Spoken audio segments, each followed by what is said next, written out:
Caríssimos colegas, boa noite a todos. Sejam bem-vindos a este encontro de formação, a mais este espaço que nós vamos ter, essa oportunidade de conhecimento, de aprendizagem, e nós queremos agradecer a presença de todos vocês. Para quem não me conhece, eu me chamo Diego, estou neste ano de 2026 com a responsabilidade da coordenação geral da EJA, e ano passado estive à frente da unidade escolar de Seu Arraiz, na EJA, e esse ano nós vamos continuar juntos até quando Deus nos permitir, que é Ele quem comanda todas as coisas, nesta função, nesta responsabilidade de estar junto com os colegas, somando agora de uma forma diferente. Então nós queremos dar as boas-vindas a todos, principalmente aos nossos colegas de Helenópolis e lá do São João das Cachoeiras. Os nossos colegas de Helenópolis estão na cidade desde ontem, né? Tá tendo uma participando das formações aí ininterruptas, sai uma, entra noutra, sai uma, entra noutra. Viu? E os nossos colegas de Itapecuru também estão desde de manhã, ainda não foram em casa, ainda não viram a família, estão aqui e ainda vão retornar hoje para lá. E a gente reconhece esse esforço e agradece a presença dos que vieram de longe e também dos nossos colegas que vieram de perto. Amanhã, na nossa formação, que acontecerá às 19 horas, na Unidade Mais Integral Américo Aires, nós iremos passar algumas informações operacionais. Hoje vai ser um pouco diferente. Amanhã que nós vamos estar trabalhando em outra direção, tá bom? Nós vamos abrir este momento convidando a todos que, por gentileza, se coloquem de pé. E gostaria de convidar a nossa querida amiga gestora lá da unidade escolar do São João das Cachoeiras, a gestora Maria da Luz, para que nos conduza a Deus em oração. Neste momento nós vamos acompanhá-la em oração, pedindo que Deus abençoe a nossa formação de hoje, abençoe o professor Felipe e a todos nós. Boa noite.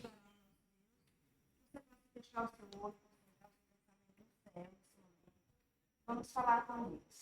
Senhor nosso Deus, nosso Pai, nessa noite nós somos gratos, porque até aqui o Senhor tem nos sustentado, tem nos fortalecido, tem nos ajudado, tem nos guiado, tem nos levado pelo caminho ao qual o Senhor escolheu para cada um de nós.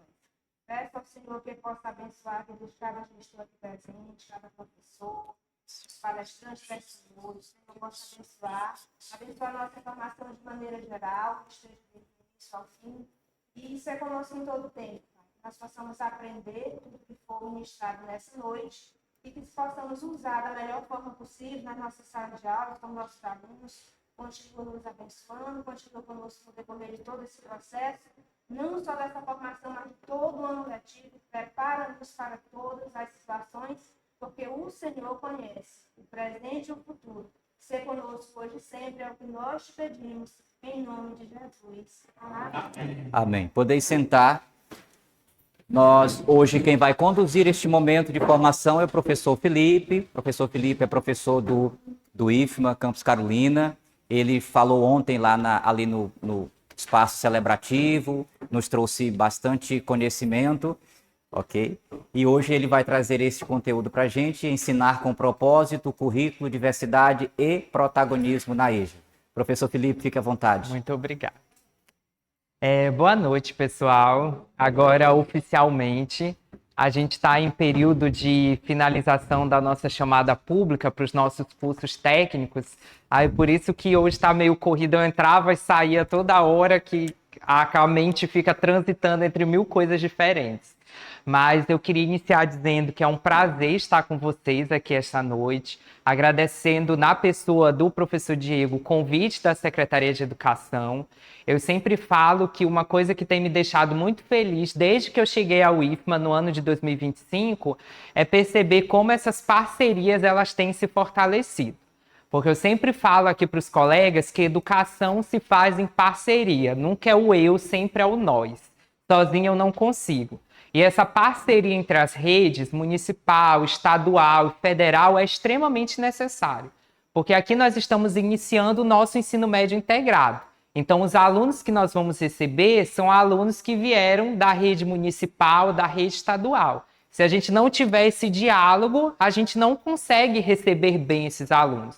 Assim como também a educação de jovens e adultos, que nesse ano a gente não ofertou ainda, mas a gente tem um projeto de ofertar uma primeira turma para o ano de 2027. Então, esse diálogo, essa parceria são extremamente necessários e eu agradeço muito o espaço.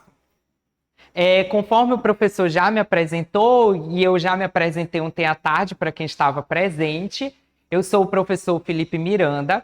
Aqui no IFMA, eu ocupo o cargo de técnico em assuntos educacionais, então eu estou lotado dentro da diretoria de ensino, e aqui eu trabalho na parte de gestão e supervisão dos processos de ensino-aprendizagem. Eu não estou em sala de aula, apesar de ser professor de formação. Eu gosto sempre de iniciar, ontem eu não apresentei com tantos detalhes, mas falando um pouquinho de onde eu venho e de onde eu falo. Porque os meus colegas sabem disso. Sempre me incomodou nos encontros pedagógicos ou nos processos de formação para professores, aqueles momentos em que você chega para ouvir uma fala que é voltado para a prática docente e você é obrigado a ouvir uma pessoa que nunca pisou em sala de aula. Então, para mim, o trabalho de sala de aula, ele está associado muito à prática, ao dia a dia, a você conhecer. Porque se eu não tiver essa vivência, eu posso apresentar 1000 teorias, 1000 metodologias que a gente sabe que não tem aplicabilidade nenhuma. Porque tudo no papel, tudo na teoria é muito bonito. Mas aí quando a gente está no dia a dia, no cotidiano, que a gente vê as necessidades que a gente tem, as dificuldades, as potencialidades, é que a gente vai ver se aquela teoria realmente ela se aplica e ela tem fundamento. Então, às vezes, a gente tem pessoas que falam, tem que fazer, tem que fazer. E quando você pergunta como, que é aquilo que a gente realmente quer saber, a pessoa ela não sabe explicar, porque ela nunca teve a experiência de sala de aula. Então, eu sou licenciado pleno em História pela Universidade Federal do Pará, então eu sou professor de formação, mesmo atuando também na área de pesquisa. Eu tenho especialização em Ciências Humanas e Sociais Aplicadas pela Universidade Federal do Piauí e tenho mestrado em Ciências do Patrimônio Cultural pelo Instituto de Tecnologia também da UFPA. E aí tem umas outras formações que já não são tão interessantes para esse momento, mas também atualmente senti a necessidade e estou fazendo uma terceira graduação em pedagogia, por conta dessa área de atuação, dessa área de trabalho. Tive a experiência de estar 2 anos em sala de aula na Rede Municipal de Ensino de Santarém Novo, que é um município que fica no nordeste do estado do Pará. Lá eu dava aula de 2 disciplinas, História e Estudos Amazônicos, que é um componente curricular que a gente tem especificamente no estado do Pará. É a nossa parte diversificada da base. Lá eu trabalhei com alunos do 6º até o 9º ano e com a educação de jovens e adultos. Esse foi o meu primeiro contato com a EJA, foi quando eu me apaixonei, eu gostei muito de dar aula para as crianças, para os adolescentes, trabalhei também em pré-vestibular, mas eu criei uma proximidade muito forte com a educação de jovens e adultos. Quando cheguei aqui no IFMA, para ocupar o cargo de técnico em assuntos educacionais, eu me deparei com uma instituição que, mesmo que a gente não tenha ainda um curso voltado para a EJA, conforme a gente já tem esse projeto, mas ainda não conseguimos implantar, a gente tem um público que frequenta o campus, conforme vocês estão vendo aqui, nesse período noturno, que é muito próximo da educação de jovens e adultos. O perfil dos estudantes é muito parecido. Então, muitas das metodologias que eu vi que davam certo quando eu trabalhei na EJA, eu tentei trazer para o processo de orientação dos professores que estão em sala de aula nesses cursos técnicos subsequentes. Que vai ter um perfil muito parecido. Então, essa é um pouquinho da minha trajetória na área da educação.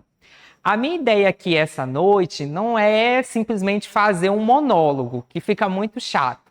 Então, eu queria que a gente fizesse algo dialogado. Ontem a gente estava em um número muito grande, então não dava para fazer isso. Hoje a gente já está num grupo mais reduzido, então eu queria realmente que a gente pudesse compartilhar experiências, porque eu tenho certeza que existem pessoas aqui muito mais experientes do que eu e com muito mais anos de vivência em sala de aula que podem agregar. O que eu vou trazer é um recorte que eu fui construindo de metodologia de trabalho, de modo de enxergar a educação de jovens e adultos a partir das minhas vivências.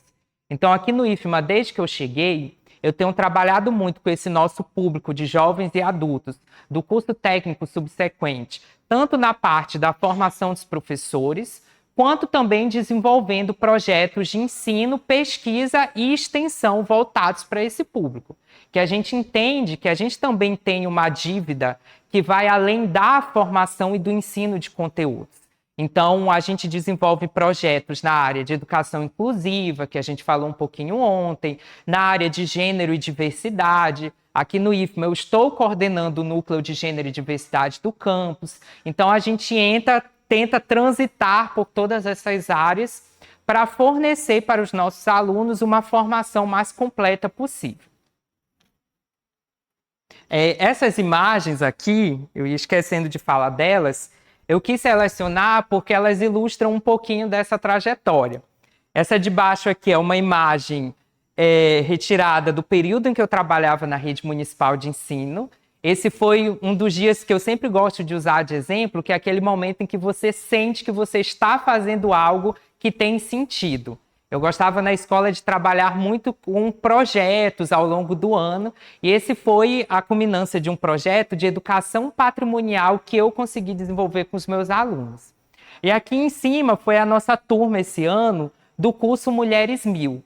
A gente recebe um programa do governo federal, onde a gente recebe mulheres em condições de vulnerabilidade para assegurar que elas tenham uma preparação para ingressar no mercado de trabalho.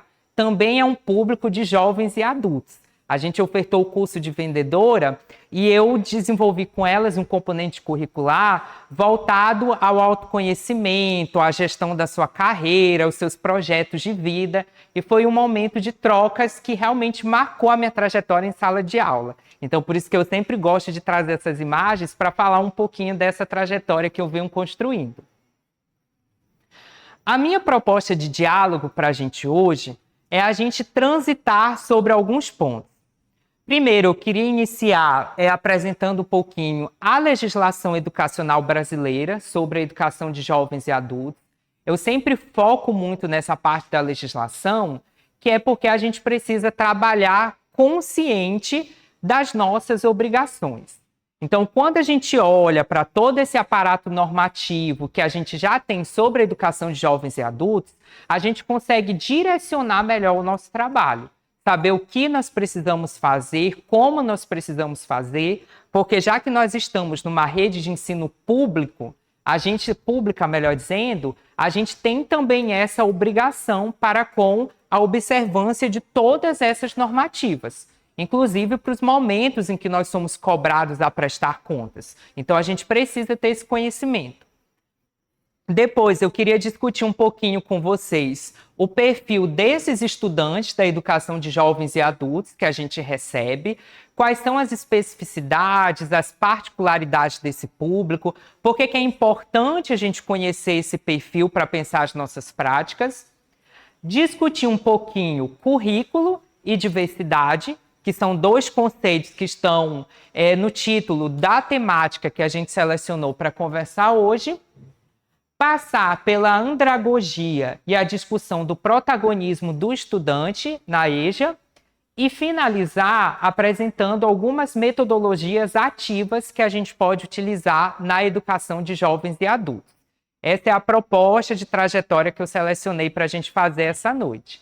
E aí, aquele momento, sempre que você quiser compartilhar, trazer alguma coisa, não me deixem falando sozinho. Eu falo muito, mas não gosto de falar sozinho. Então, podem ficar à vontade para intervir e compartilhar as experiências de vocês.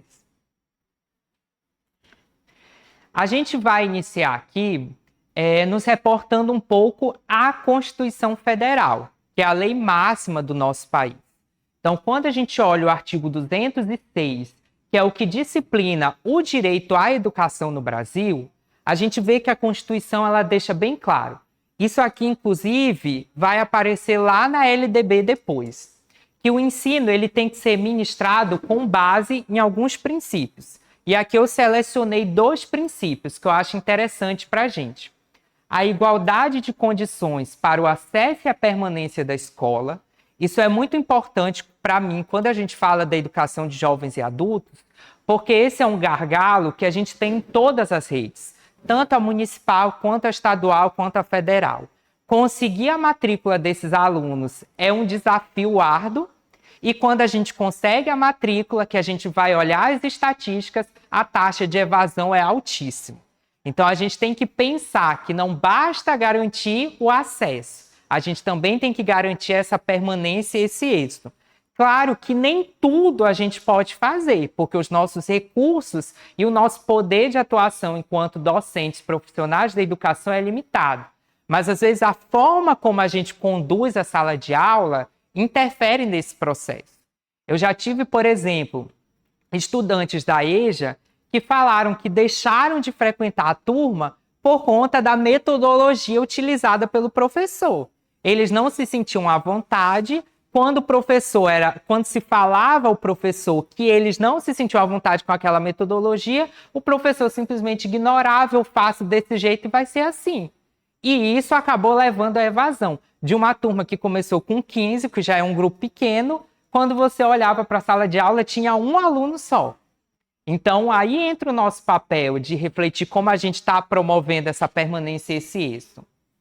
E a garantia do direito à educação e à aprendizagem ao longo da vida. É aí que entra a educação de jovens e adultos. Garantir o acesso à educação para aqueles sujeitos que não tenham conseguido galgar aqueles níveis que a gente tem no nosso sistema de ensino na idade que a gente diz adequada e correta.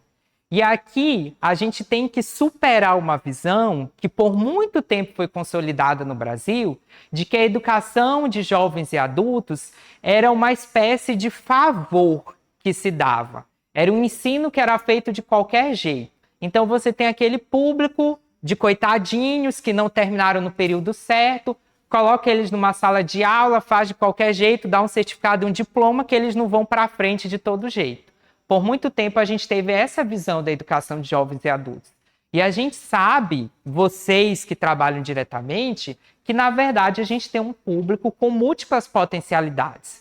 Aqui no IFMA, eu sempre gosto de dar de exemplo, a gente tem um colega que hoje é chefe do Departamento de Administração e Serviços de Gabinete, que fez o ensino médio na educação de jovens e adultos. Depois graduação, depois mestrado, passou no concurso do IFMA e hoje é um profissional reconhecido dentro do Instituto. Então, a gente precisa garantir essa educação ao longo da vida, enxergando as potencialidades desses sujeitos. A gente tem também a LDB, que a gente não pode deixar de mencionar, que é a nossa Lei de Diretrizes e Bases da Educação Nacional. A LDB ela traz alguns pontos, eu não trouxe aqui o texto da lei, eu separei de uma maneira que a gente consiga dialogar de maneira mais fluida sobre o assunto. Primeiro, ela apresenta a finalidade da EJA, ela é destinada aos jovens e adultos que não tiveram acesso ou continuidade de estudos no ensino fundamental e médio na idade própria, que aí a gente tem aquela metrificação das idades que a legislação estabelece, tanto para o ensino fundamental quanto para o ensino médio. Quando eu recebo alguém que não conseguiu concluir dentro dessa idade, eu encaminho para a educação de jovens e adultos. Só da gente falar que é destinado àquele público que não teve acesso, não conseguiu continuar os estudos na idade própria, a gente já tem um pouquinho aí material para a gente refletir sobre o perfil desse público que a gente está recebendo. Porque quando a gente olha para um país tão desigual como o Brasil, quais são as pessoas, de onde vêm as pessoas que não conseguem concluir essas etapas da escolarização no período adequado? Normalmente são grupos que vivem em condições de vulnerabilidade social. E quando eu os recebo, eu tenho que ter um olhar muito sensível para isso também. A EJA, de acordo com a LDB, constitui um instrumento para a educação e aprendizagem ao longo da vida. Então, ela é a resposta do Estado ao que já está lá na Constituição. Ela está associada a garantias dos sistemas de ensino. Então, os sistemas de ensino federal, estadual e municipal devem assegurar a gratuidade dessas oportunidades educacionais. Nós temos legislações que estabelecem a porcentagem de alunos matriculados na EJA que nós precisamos cumprir. Por isso que também o IFMA ele tem esse projeto de sistematizar a oferta da EJA nos institutos federais, porque hoje a gente não cumpre essa porcentagem ainda. Então, a gente está tentando obedecer esse pressuposto legal. Os sistemas de ensino têm que garantir cursos e exames adequados às características do alunado, interesses, condições de vida e de trabalho. Então, não é simplesmente o ofertar, é o sistematizar uma oferta que atenda às especificidades do público da educação de jovens e adultos. Não é eu pegar o que eu aplico lá no ensino fundamental, no ensino médio e jogar para a EJA de qualquer jeito. Qual é a responsabilidade do poder público? É viabilizar e estimular o acesso e a permanência do trabalhador na escola por meio de ações integradas. Isso aqui é algo semelhante àquilo que a gente já falou ontem, quando a gente explorou um pouquinho os pressupostos da educação inclusiva. Para que eu possa assegurar a permanência desse público, eu preciso de ações integradas entre diversos profissionais e diversos setores. Então, eu preciso da assistência social, eu preciso da saúde, porque tudo isso são dimensões da existência desse público. A escola sozinha, ela não consegue. A gente precisa criar essas relações, precisa criar essas pontes. Quais são os fundamentos pedagógicos que devem nortear a EJA?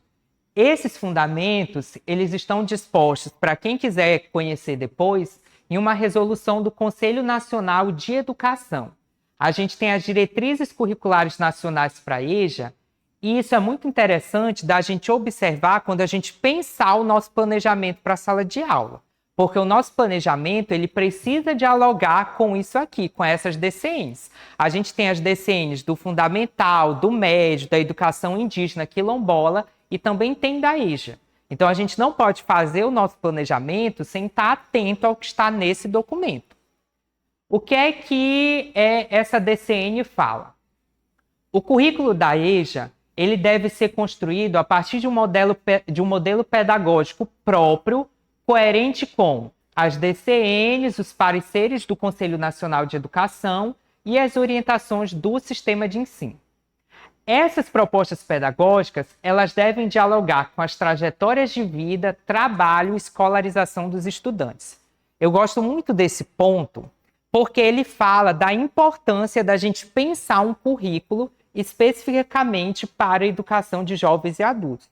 Por que que não funciona eu replicar o currículo do ensino fundamental ou do ensino médio? Porque aqui eu estou lidando com um público completamente diferente.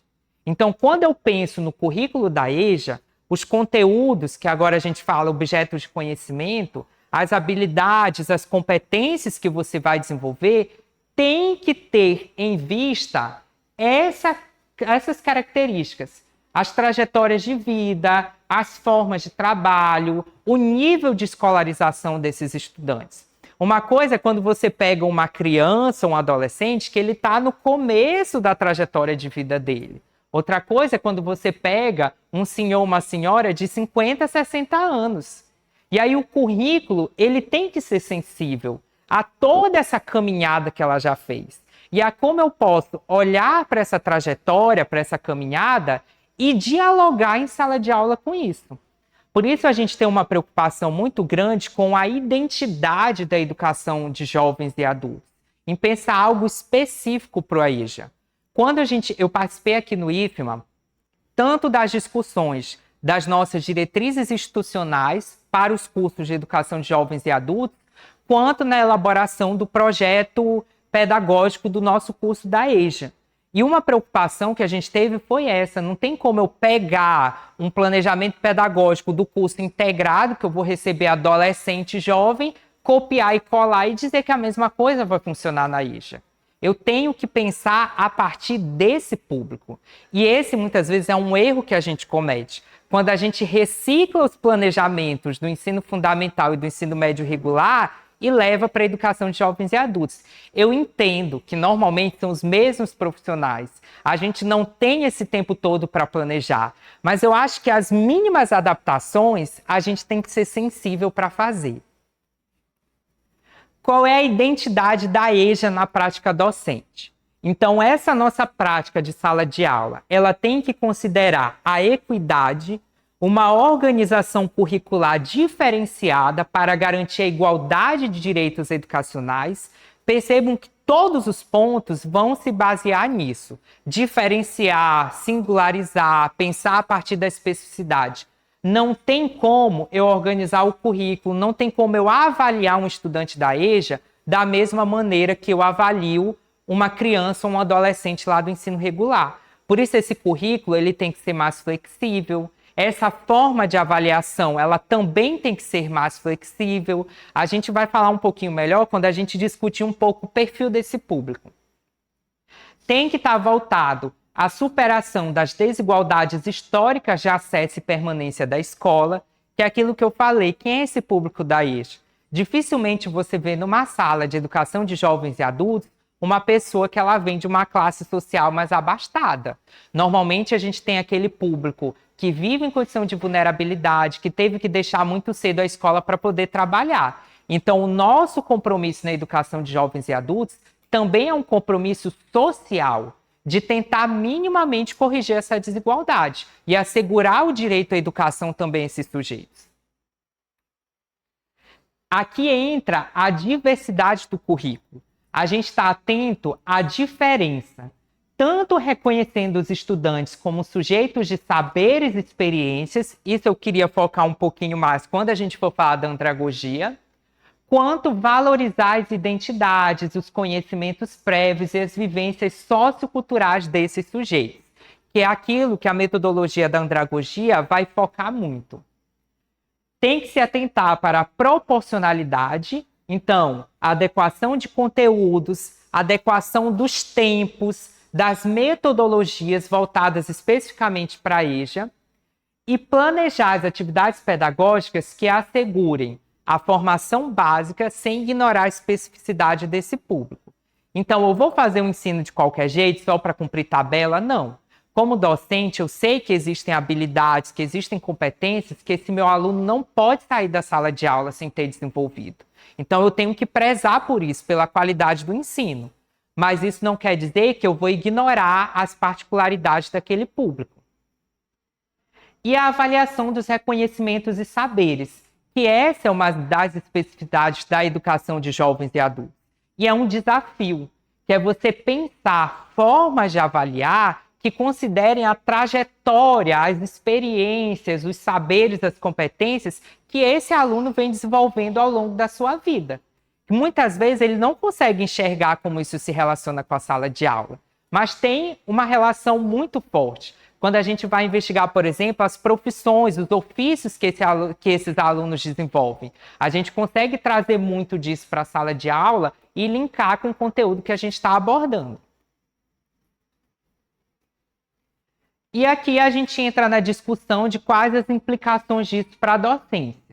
Eu, enquanto professor, profissional da educação, rede, pensar um planejamento curricular que seja flexível, ou seja, que se adapte a esse aluno e que seja contextualizado, que tenha sentido para esse público, é eu pensar metodologias ativas e dialógicas e uma avaliação que ela seja formativa, ou seja, não tão somente uma avaliação somativa, uma avaliação que ela vá acompanhando toda a trajetória, todo o progresso, todos os avanços que aquele aluno conseguiu. Às vezes, quando chega lá no final do ano, o aluno A ele pode não estar no mesmo nível do aluno B. Mas quando eu comparo com o lugar de onde ele saiu, eu vejo que o progresso já foi muito grande. Então, quando eu tenho olhar sensível, eu estou praticando uma avaliação formativa, voltada a realmente às especificidades desse sujeito. Uma avaliação diagnóstica, que é o conhecer esse aluno, saber de onde ele vem, e uma avaliação inclusiva, que é sensível a toda essa diversidade desse público que eu vou encontrar na minha sala de aula. Aqui eu queria entrar na parte interessante. Essa parte da legislação é só para a gente ver um pouquinho quais são essas implicações que o ordenamento jurídico traz da educação de jovens e adultos. Mas então, qual é o perfil dos estudantes da EJA? Esses dados eu peguei do Panorama EJA Brasil, onde a gente encontra informações organizadas por todos os municípios que fazem parte do Pacto pela Alfabetização no Brasil. Esses dados eles são específicos do município de Carolina. E o que é que eles estão falando? Nós temos uma população total do município de mais de 15 anos de 18.345 pessoas. Desse quantitativo, eu tenho mais de 2.000 pessoas que elas não são alfabetizadas. E dessas 2.000 pessoas, eu tenho somente 738 matriculadas na EJA, tanto no ensino fundamental quanto no ensino médio. Então, a gente ainda tem o desafio de chegar até essas pessoas que precisam desse ensino, que precisam estar na educação de jovens e adultos. Normalmente, esses estudantes, eles são trabalhadores ou desempregados, e aí é um desafio muito grande que a gente vivencia aqui nos nossos cursos técnicos subsequentes. Imagina, vocês devem estar passando por isso agora. A gente passa o dia todinho trabalhando numa programação, e aí quando chega à noite, você ainda tem mais coisa para fazer, você ainda tem que assistir aula.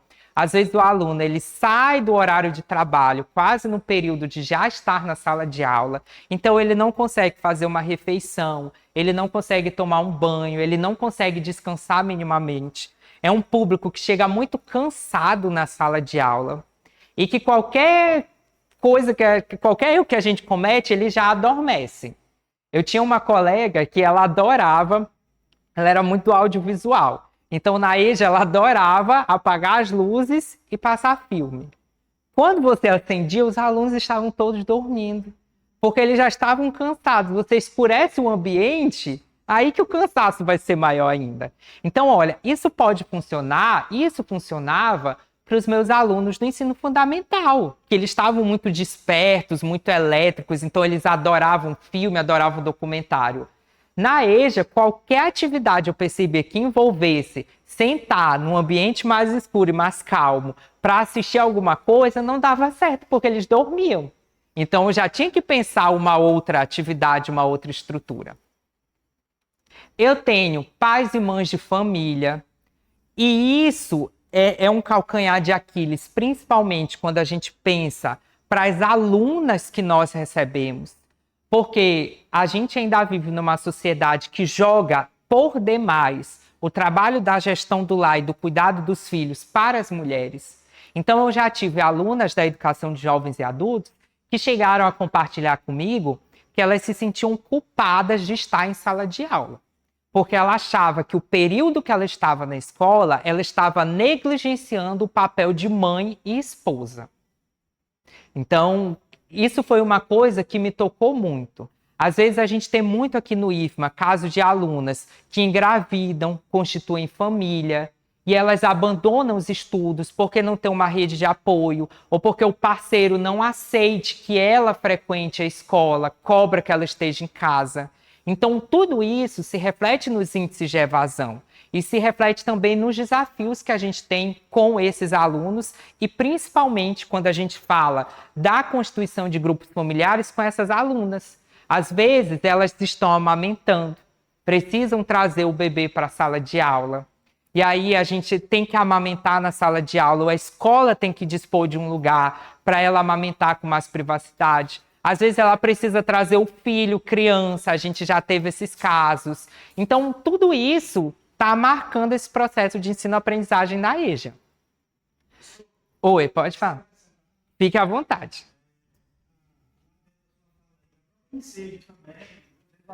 É informado, tem bastante processo que às vezes ele não quer ter aquele trabalho de estudar,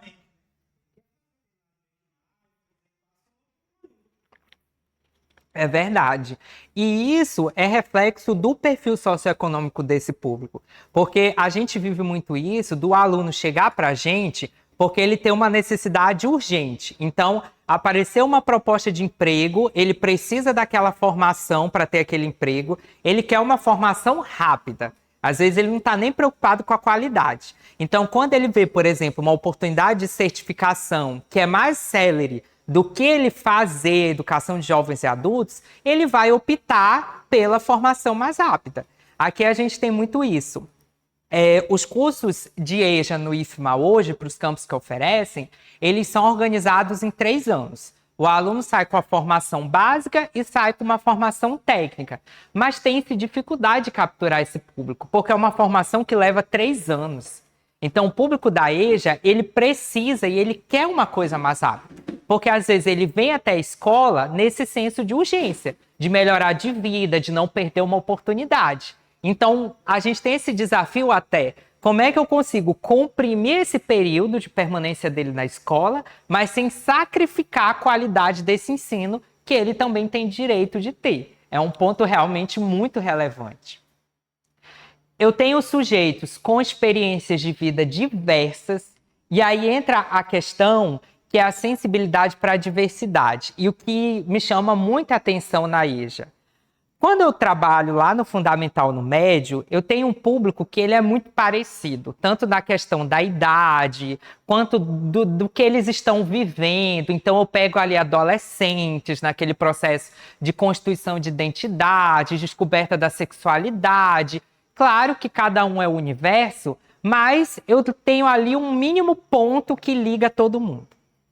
Quando eu vou para uma sala de EJA, eu posso ter desde a pessoa, se for uma EJA de ensino médio, por exemplo, com 19 anos, que eu já posso matricular, até uma pessoa com 60 anos. Então, olha como as trajetórias dessas pessoas são completamente diferentes. Imagina o mundo em que a pessoa de 60 viveu e a trajetória de vida do de 19. E aí eu tenho que ter um jogo de cintura para ensinar os dois e, ao mesmo tempo, fazer da sala de aula um espaço seguro e saudável para os dois. E aí, muitas vezes, a gente tem aqueles cenários na EJA do choque de gerações, em que o público mais idoso acha o público mais novo muito imaturo e o público mais novo acha o público de mais idade mais chato. A gente tem muito isso. Às vezes os mais novos começam a conversar e os mais velhos, de mais idade, eles vão realmente porque eles querem focar. Então eles prestam atenção, eles estão ali dedicados. E o barulho incomoda eles. E aí começa a discussão, começa a briga. Então essas trajetórias de vida, elas são muito diferentes, elas são muito diversas. E eu tenho esse histórico que a gente já comentou de exclusão escolar. Então, normalmente, são aquelas pessoas que elas tiveram que sair da escola muito cedo, ou porque constituíram família, porque tiveram que trabalhar, porque no lugar onde elas moravam, elas não tinham acesso ao ensino. Então, elas se afastaram da sala de aula e, às vezes, com 50, 60 anos, já aposentado, a pessoa vê a oportunidade de retornar para a sala de aula. Por isso, a necessidade dessas ações intersetoriais também. Na EJA, às vezes, a gente tem que lidar, mais do que na educação regular, com casos de violência doméstica, e a gente consegue perceber na escola quando isso aparece, e a gente precisa acionar a rede competente. A gente tem casos de alunos que não têm o básico, não têm a alimentação, não têm a vestimenta. Então, eu sempre gosto de falar que o ser humano ele tem que ser visualizado na sala de aula na sua completude. Não basta eu me focar na dimensão cognitiva pedagógica. O Paulo Freire já dizia isso, uma pessoa com fome não aprende. Se eu estou com fome, eu não consigo prestar atenção em nada, porque a fome é uma coisa avassaladora. Se eu estou com medo de voltar para casa, eu estou tão tenso, eu estou tão pensando naquele cenário de violência que eu vou sofrer quando eu chegar no meu lar, que deveria ser um ambiente seguro, que dificilmente eu vou conseguir prestar atenção em fórmula, em história, em mapa, em sujeito composto não sei de quê. Então, a gente tem que ter um olhar muito sensível a isso, entender que esse público, ele traz toda essa bagagem socioafetiva, emocional, socioeconômica que a gente precisa observar. Aqui no IFMA, com esse público que a gente tem de alunos jovens e adultos, mas nos cursos técnicos, a gente já teve que lidar com diversas situações. Alunos, por exemplo, que não estavam mais tendo recursos para vir até o campus, arcar com transporte. A gente já teve ciência de casos de abuso, de casos de violência. Então, tudo isso a instituição também precisa agir. Porque se eu ignoro, é um aluno que vai evadir, porque ele não teve o suporte necessário. Então, qual é o perfil desse estudante? Ele tem vivências e experiências. Normalmente, ele vai ter uma trajetória de vida muito mais longa do que o meu aluno do ensino médio ou fundamental regular. Ele não é uma folha em branco, ele já tem muitas vezes as suas identidades muito bem consolidadas, ele tem um propósito firme daquilo que ele quer naquele espaço. Claro que não quer dizer que ele não possa mudar, porque nós somos seres dinâmicos, a gente está em processo de transformação. Mas talvez essa mudança ela já não seja mais tão fluida como quando eu estou lidando, por exemplo, com um adolescente ou com um jovem, que está ainda tentando se localizar aí nesse meio. Ele vem de uma dupla jornada, então ele traz o cansaço físico, a fome, ele tem barreiras psicológicas, isso é muito comum, o medo do fracasso, a vergonha, a ansiedade de ser velho demais, porque a gente recebe pessoas que quando dizem na própria família que vão estudar, vem sempre aquele querido e olha e diz assim, estudar para quê? Tu já tá velho, já tá na hora de se aquietar, nessa altura ninguém aprende mais nada. Ou então a pessoa vem de um histórico de violência, onde ela não tinha direito de errar, e quando ela chega aqui, o processo é dificultoso, porque o ensino-aprendizagem ele é baseado no erro, o problema não é o erro, o problema é como eu trato e significo esse erro. E ele tem muito a vergonha, principalmente quando a gente pega um público mais adulto, mais idoso, por exemplo, que é analfabeto.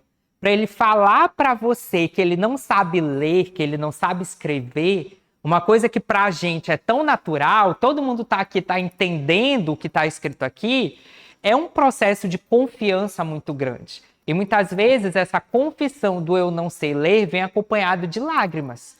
E eles vêm à procura desse ensino porque eles estão cansados, muitas vezes, da dependência. Eles se sentem humilhados de sair na rua, não conseguir ler uma placa, não conseguir ver alguma identificação no supermercado. Então, eu acho que, acima de tudo, o afeto na EJA ele é muito importante. E eles são um público muito pragmático. Isso aqui eu percebo muito, percebi nos meus alunos e percebo ainda aqui no IFMA. Tudo que você vai trabalhar com eles precisa ter uma lógica e um porquê para eles. Eles perguntam muito, para que serve isso no meu trabalho, no meu dia a dia? O público da EJA, ele funciona muito a partir dessa chave. Se ele vê sentido prático naquilo, ele é uma pessoa adulta, então ele precisa racionalizar. Se ele não vê a aplicabilidade daquilo que eu estou tentando ensinar, ele não vai se dedicar a aprender. Eles são um público muito pragmático. Você tem que chegar e olha, vocês vão utilizar isso daqui nessa situação do dia a dia de vocês. Isso aqui é importante por isso, isso e isso. Se a gente não conseguir passar essa mensagem, eles vão simplesmente ignorar. Aqui eu vivo muito isso com os alunos dos cursos técnicos subsequentes, quando, por exemplo, eles estão no curso de agronegócio. Aí eles só querem aprender a plantar e a cuidar de animais. Porque eles acham que é só isso que é importante para o dia a dia deles. Normalmente são alunos que já têm essa familiaridade com agro. Aí vai um professor dar aula para eles, por exemplo, sobre práticas textuais, língua portuguesa. Eles querem ignorar a disciplina, porque eles acham que para o trabalho deles na área de agronegócio, isso não é importante. Aí vai o professor lá da área de direito, ensinar sobre questão de normatização, de regularização de propriedade. Isso não me importa. Eu vim para cá para aprender a plantar, a colher e a cuidar dos animais. E aí vai o desafio do professor, porque a gente percebe o rendimento. A disciplina que ele vê sentido, as notas são lá em cima. Quando eu pego o boletim dessas outras, a nota está lá embaixo. Qualquer desculpa, eles faltam aula. Porque eles não estão vendo sentido naquilo. Esse é o motor do público da EJA. É o pragmatismo. Você vai estudar isso porque você vai precisar nesse momento aqui. Se ele não perceber essa relação, já vai estar mais difícil para a gente. Um outro ponto que eu sempre gosto de focar. Os adultos, eles não são crianças grandes. Isso acontece muito, principalmente com quem trabalha no processo de alfabetização de jovens e adultos. As pessoas querem tratar o público da EJA de uma maneira infantilizada. E não tem nada pior para eles do que isso. Porque é uma replicação da humilhação que eles já sofrem pelo fato de não saberem ler e escrever. Então, com a criança, você faz a dancinha, você faz o ciclo, você usa o brinquedo, você usa... Para a criança. Para o adulto, você tem que pensar em algo voltado para a idade dele. Porque se você chega com alguma metodologia que infantiliza esse público, ele já vai ter uma resistência muito grande. Então, a gente precisa ter um olhar atento a isso. Eu vivi um processo muito interessante com a EJA, quando eu descobri que eu tinha uma turma que eles gostavam de sentar na cadeira, abrir o caderno e escrever o que estava no quadro. Tu podia usar todo tipo de metodologia. O que eles gostavam era aquilo. Mas por que eles gostavam? Porque para eles estavam estudando como adultos, quando eles sentavam na cadeira e usavam um caderno. Então, quando eu escutei isso, gente, algumas pessoas dizem, é tradicional demais, mas era o que funcionava para os meus alunos. Então, eu vou ignorar, eu vou obrigar eles a estudar do jeito que eu acho que é mais bacana? Não. Se vocês gostam de usar o caderno novo, de escrever na folha do caderno, pois vamos usar o caderno. E no dia que a gente quiser transitar por outras formas, a gente transita pelas outras. Então, a gente tem que ter esse olhar muito sensível a isso. Eles possuem conjuntos de hábitos fortemente sedimentados e orgulho de si próprios. Quando a gente consegue, às vezes, traspassar as camadas de resistência, de situações muito complicadas que eles viveram, e a gente mostra para eles, com o auxílio deles, aquilo que eles são capazes, a gente percebe o quanto eles conseguem se orgulhar da trajetória deles. A gente viveu muito isso com o nosso público do Mulheres 1000.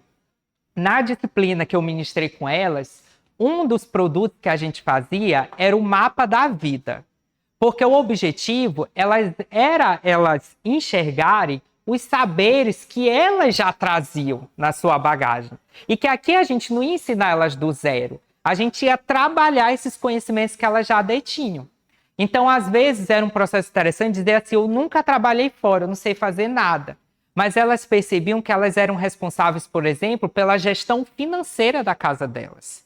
Elas que pegavam aquele dinheiro que não era muito e iam organizando entre as despesas, o que paga aqui, o que pode deixar para depois, como eu organizo tudo isso. Gente, isso é um conhecimento muito valioso no mundo que a gente vive hoje. Para um curso de vendedora, que era o que elas estavam fazendo. Então, a gente fazer eles perceber isso é algo muito importante. E a metodologia do mapa da vida, eu acho que é maravilhosa para isso. Aqui, deixa eu só dar, opa.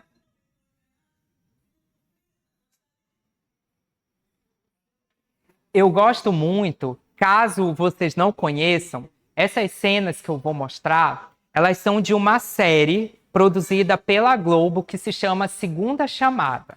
Essa série eu acho que ela tem um roteiro que ela consegue abordar as especificidades da EJA. Eu selecionei algumas cenas para a gente ir vendo ao longo da discussão que demonstram um pouco isso que eu estou falando. Eu vou começar aqui, vou dar play na primeira. Falando um pouquinho sobre esse público da EJA.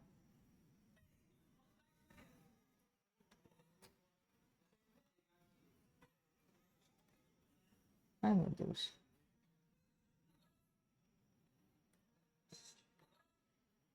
Francinaldo, me ajuda aqui.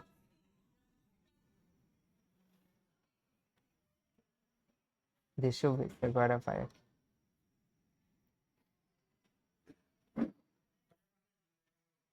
Vai? Só que tá carregando os dois ao mesmo.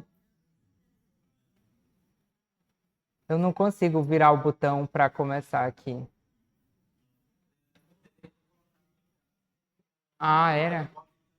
Não, então deixa eu vou colocar aqui que dá para botar. Pronto.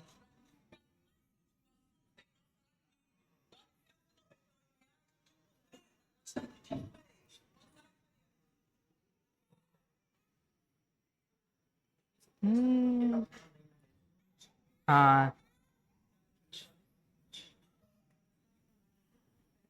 Duplica a página, deixa um em cada página. é? Não, mas aqui eu acho que ele vai colocar. Ah.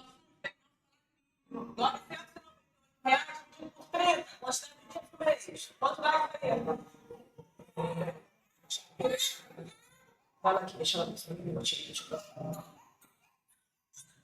É isso aí, abençoado. Se vocês não forem Jesus Cristo para fazer um milagre da multiplicação, vocês vão ter que se virar com R$ 33,25 por dia. Eu gosto muito dessa primeira cena, porque ela fala da sensibilidade da professora.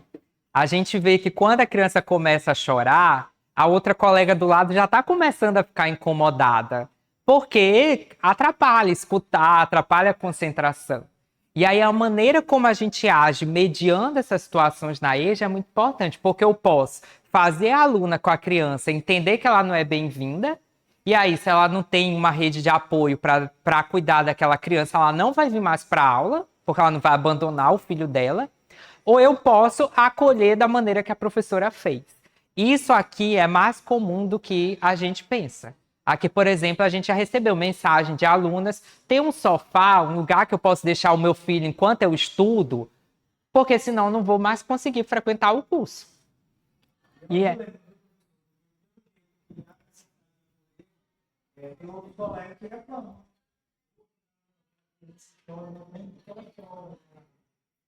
Sim. Sim, com certeza. Porque realmente não é confortável a gente dar aula com uma criança chorando do nosso lado. Às vezes acaba desconcentrando. Mas aí o que é mais importante? O meu conforto de querer dar aula num ambiente extremamente silencioso ou eu manter aquela aluna que está fazendo todo o esforço para estar ali, que é um desafio, né, cuidando da criança, que a gente já imagina a condição social de onde ela vem. Então, assim, né, o professor da EJA, ele vive muito esses desafios, ele tem que ter essa sensibilidade, essa empatia muito forte. Pode falar. Aconteceu isso comigo. Uhum. Ela teve a criança, né? E ela morava na casa da sogra. Ela era muito complicadíssima, porque ela não tinha que levar a criança, porque se ela deixasse em casa, a sogra pintava a criança. Meu Deus! Assim, porque ela dizia que o filho, né, não era dela, que o menino não era o filho dela. Meio que ela competia. E aí o que é que acontece? O que é que aconteceu? Ela não conseguia acompanhar. Aí o que é que acontece? Eu estava com o filhinho dela no braço, enquanto ela ia caminhando, mas não deixava ela em posse uma sair. Quando ela ia para ir embora, eu ficava muito preocupada, porque ela morava longe, ali de carro empurrando, né? E aí eu já estava assim um pouco meio tarde, porque tipo 9, 9h30 era muito tarde, né? Para quem estava com bebê, um horário daquele. Mas assim, ela não abandonou, ela foi até o fim, foi muito complicado. Teve uma parceria, né? Nossa, porque se ela deixasse em casa, toda vez que chegava todo o rosto machucado, porque ela vivia isso, e era uma recepção. Sim. Mas primeiro, Sim. E aí entra a questão. Sim, e aí entra a questão da gente estar atento à diversidade, né? Que era aquilo que eu estava falando. Dificilmente a gente vê um aluno homem numa situação dessa. São mais mulheres que levam essa questão de ter que cuidar da criança e estudar com a criança. Então, se o meu currículo, se a minha prática não é atenta, por exemplo, a essas questões de gênero, do que a sociedade diz que é a função do homem, da mulher, do masculino, do feminino, dificilmente eu vou conseguir também contemplar esse aluno. E tem essa outra aqui, que eu gosto muito também. Só um trechinho, né? Eu falei que eu não quero, porque eu não quero mesmo. Você quer ler?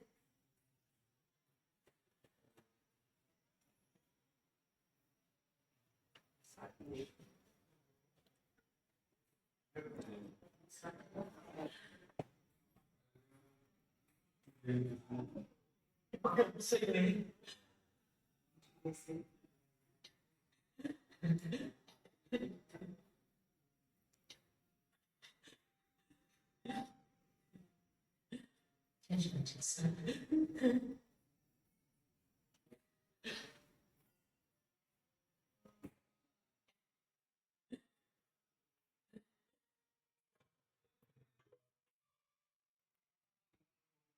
Alguém já passou por uma situação como essa? Pode deixar. Eu tenho uma mãe que teve que ir para dentro da sala de aula com o filho para poder incentivar o filho a estudar. Para dentro da sala. Sim. Foi tudo isso que o menino levou comigo. Mas foi para a direção.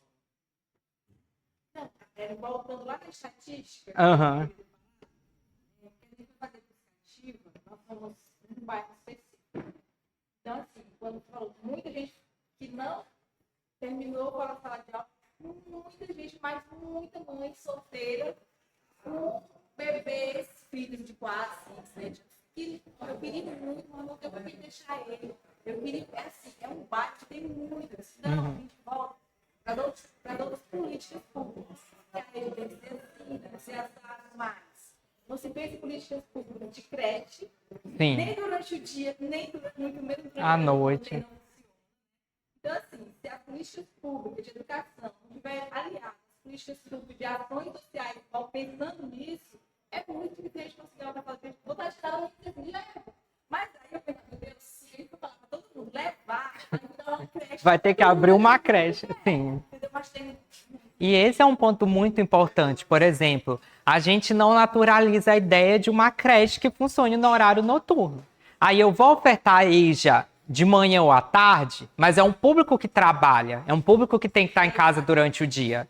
E eu não oferto uma creche no período noturno. E nem cogito a possibilidade, por exemplo, a gente fala de tantas formas de auxílio, de um auxílio, por exemplo, para esse estudante poder arcar financeiramente para alguém cuidar do filho enquanto ela está estudando.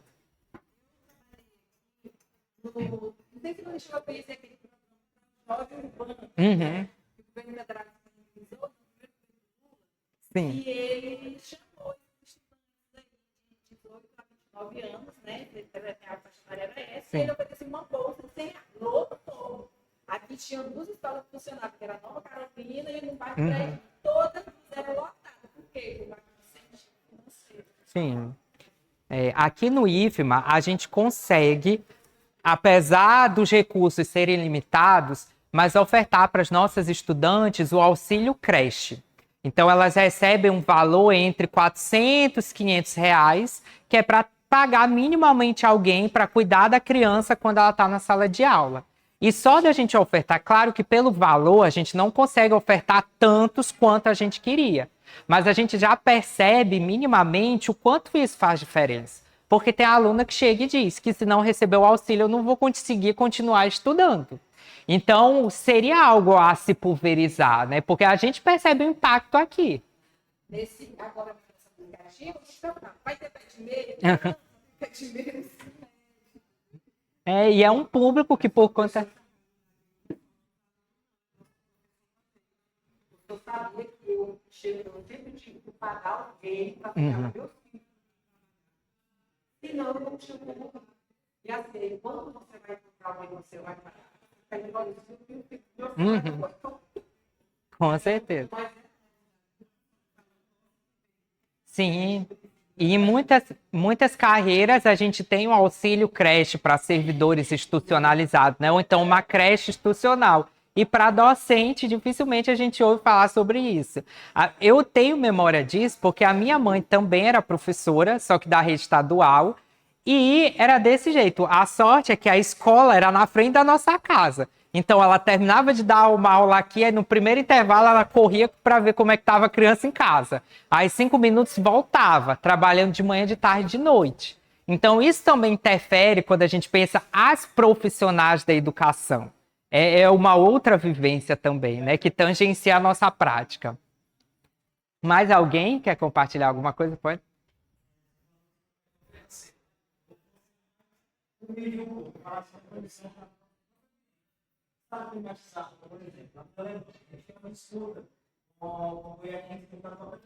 Aham.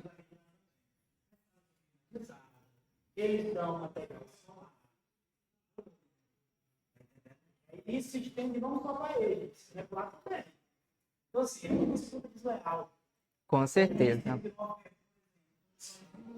É isso. Uhum.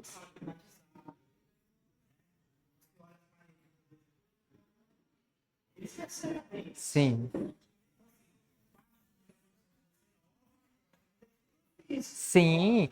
E é muito comum, quando é na EJA, você reservar o espaço que sobra para aqueles alunos. Então, eu pego aquela salinha, a pior que tem na escola, e coloco lá o público da EJA.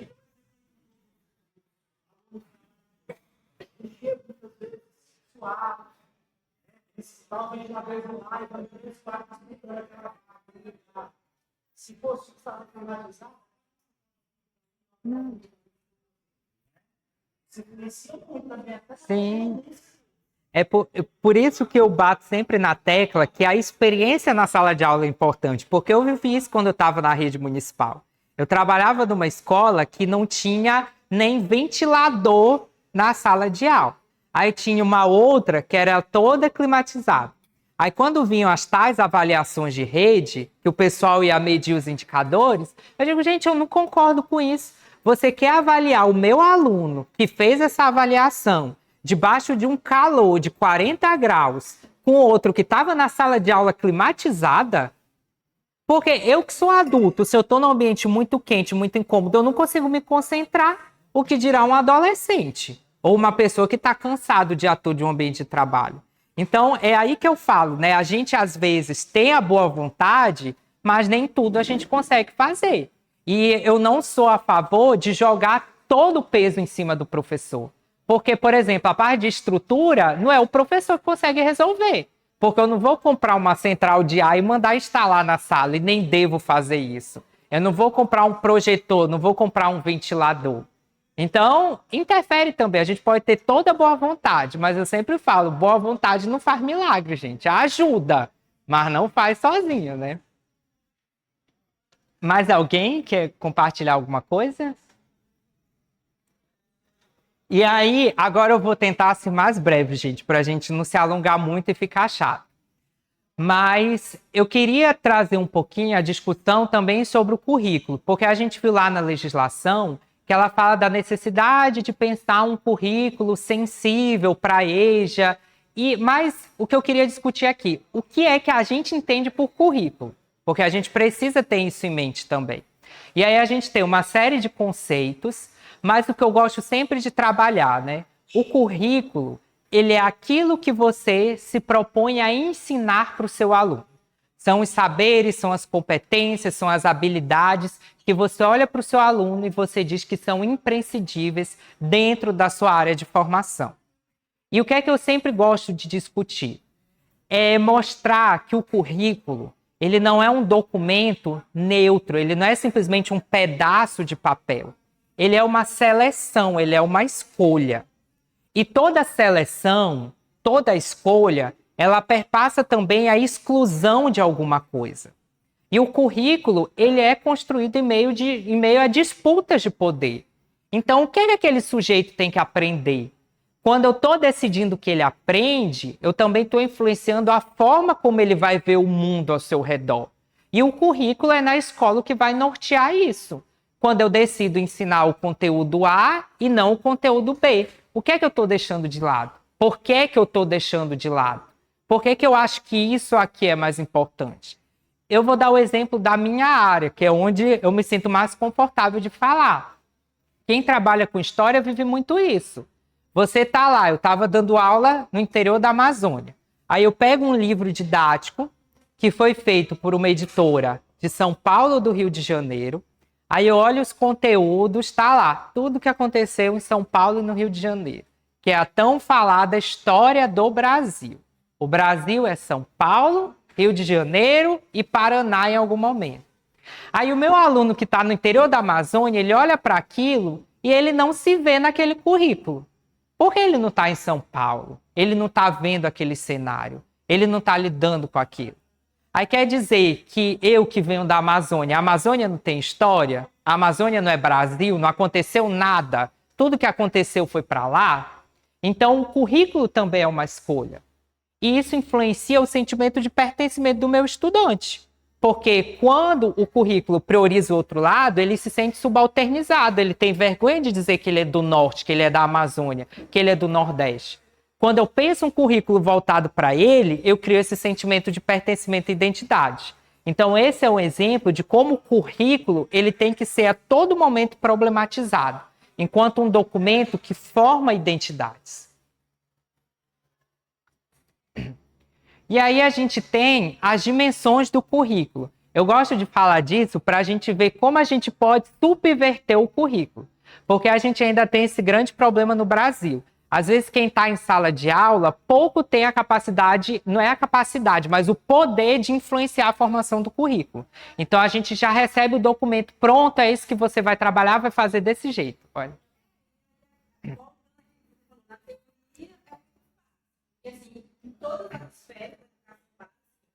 Início de aula tem uma. Vamos fazer uma semana de diagnóstico.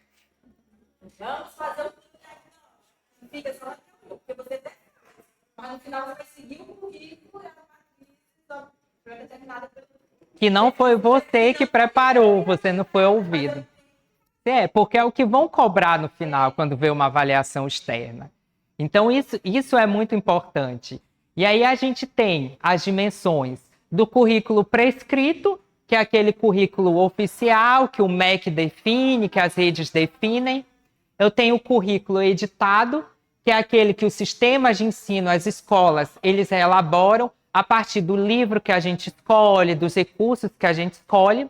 E eu tenho o praticado, que é aquilo que realmente acontece em sala de aula.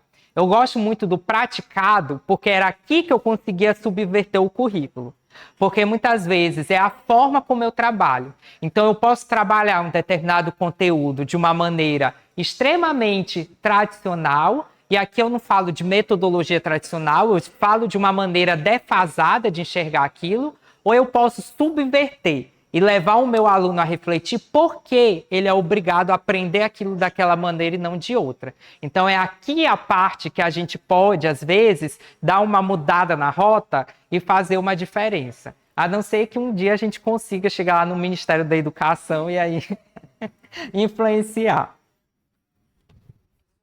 Pode ficar à vontade.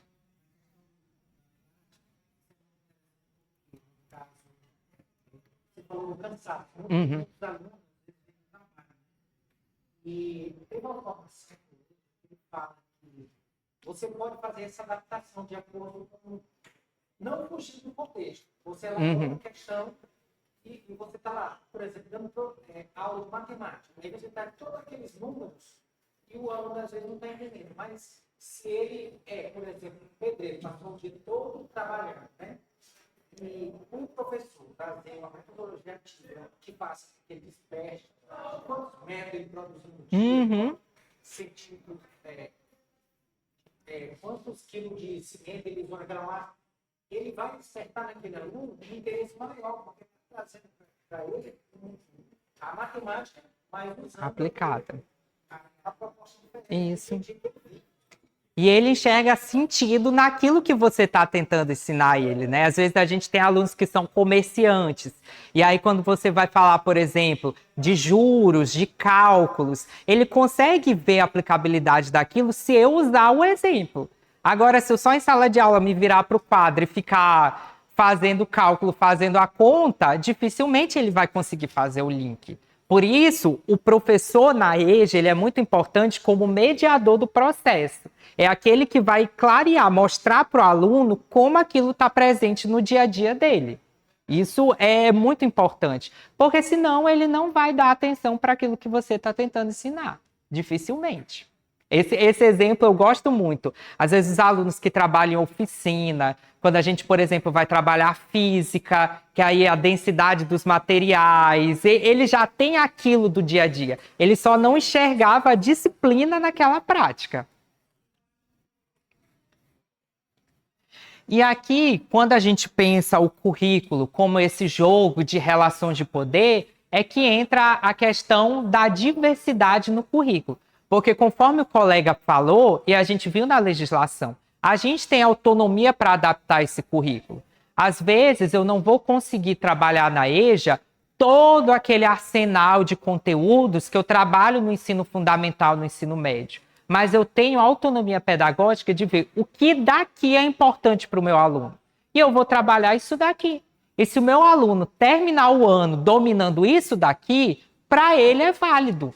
Porque ele é outro público, ele vive num outro contexto, tem uma outra especificidade.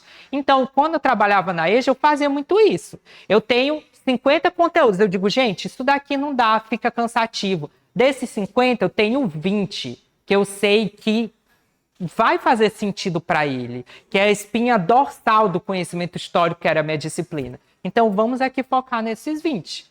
É a adaptação curricular. A questão da elaboração do nosso plano de aula, ele mais enxuto.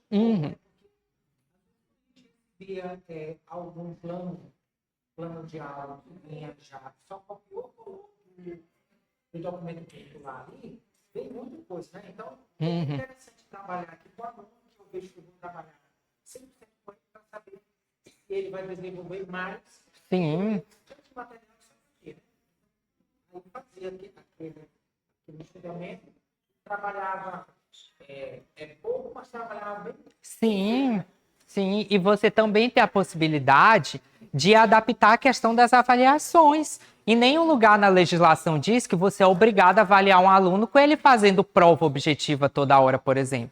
Você, enquanto professor... A gente já teve casos aqui de alunos que o professor diz assim, olha, você já faz isso aqui no seu dia a dia? Grava um vídeo de você fazendo e você me explicando como você está fazendo e qual é a relação disso aqui com a disciplina. Era o curso de agronegócio. Aí o aluno foi lá, gravou ele na plantação dele, mostrando. O professor usou como avaliação e funcionou. Você fez uma adaptação curricular. E isso é muito importante, porque a avaliação fez sentido para aquele aluno, contemplou aquele aluno e você realmente avaliou se ele tinha dominado ou não aquela habilidade necessária. Sim. Sim. E eu acho muito difícil, por exemplo, a gente avaliar um aluno da EJA simplesmente por meio de uma prova objetiva. Às vezes são alunos que têm dificuldade de leitura e escrita, a gente não pode ignorar isso. Você fazer uma prova cansado, com sono, não vai refletir o rendimento daquele aluno. Então, eu tenho que pensar quais são as outras formas que eu posso usar para contornar aí essas realidades. E não ter medo de lançar a mão delas. Isso é muito importante. Sim. Alguns alunos estavam muito... Ele tinha frequentado o quarto dele, né? Então, nós vamos fazer o quê? Eu vou fazer aquelas atividades para esse aluno e vou enviar aqui no grupo, né? Para saber se ele vai responder. Ele faz uma pesquisa, mas ele está tendo. Sim. E aí ele vai responder. Resgatar muitos alunos que queriam desistir no final, né? Sim. A gente conseguiu avaliar. Então, essa avaliação tem chegado assim, o que a gente desejava. Mas a gente aproveitou o máximo que a gente. Olha, muito bacana. E essa parte da diversidade aqui, eu nem vou falar muito, porque é aquilo que a gente já tem discutido. Eu tenho um público na EJA que é muito diverso. Então, a gente precisa pensar a todo momento. Gênero, relações étnico-raciais, idade, como a gente vai organizar isso, gerir isso dentro da sala de aula. Eu vou trazer mais 2 trechos da mesma série que ilustram muito bem isso, para a gente poder conversar. O primeiro é esse daqui. falando um pouquinho sobre a diversidade relacionada às questões de identidade de gênero. Porque você, às vezes, tem na EJA, desde um público que se constituiu, tem mais idade, então se constituiu num período em que determinados conceitos que podem ser mais familiares para a gente hoje, na época não eram, e você tem um público nos seus 19 e 20 que já vem de uma sociedade que passou por transformações. Então certas coisas já são mais naturalizadas. Eu gosto dessa cena que ela reflete muito esse choque.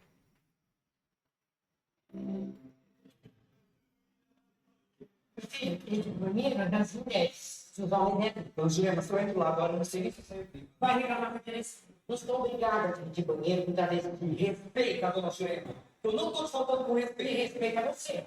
Quanto você vai ter que repetir? Meu nome é Natasha. Pra mim, continua rosa. Eu só quero essa minha Tá na minha filha? Não, só que se ele entrar aí, eu saio desse. E se eu não puder entrar, quem sai sou eu. Já vai. Não dá pra esperar, não? Tá desculpa, né? Que a Natasha... Cadê o professor? Tá ali, Levi. Boa noite.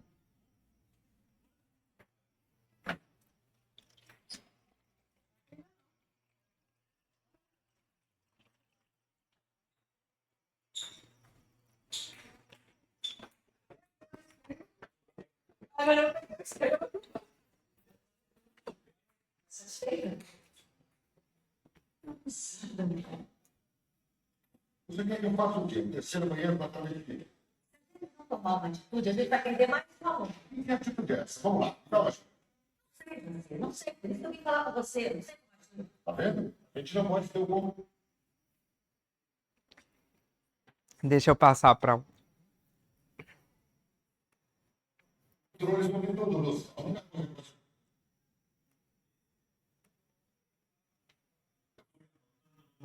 Na nossa sala. só para contextualizar, essa cena aqui é que esse personagem que é mais idoso, ele chega na sala após o intervalo querendo sentar numa cadeira específica. E o colega já estava sentado na cadeira. E aí tem até isso, né? Às vezes a gente pensa, é um público de adulto, eu não vou lidar com certas coisas, mas a gente tem que lidar também. Então começa aquela discussão, a cadeira não tem seu nome, a cadeira é de todo mundo, quem chegar primeiro senta. Até que ele explica o porquê ele quer sentar naquela cadeira. Eu fui anotando como é que era a nossa sala, e essa é a minha cadeira, eu anotei para me localizar, para ser esquecimento, mas no meu caso é diferente. Alzheimer. Ela apaga a memória da gente. Isso aqui é a minha sala. Quando deu o intervalo, quando passei da porta da sala, eu lembrei, esqueci o caderno. Aí fiquei com uma vergonha, volta, por que eu queria sentar nessa cadeira? Até que aí eu te falo, cada dia que passa, eu esqueço mais. E antes que eu esqueça de vez quem eu sou, eu queria tirar o meu diploma. Por isso que eu estou aqui. Para realizar esse sonho.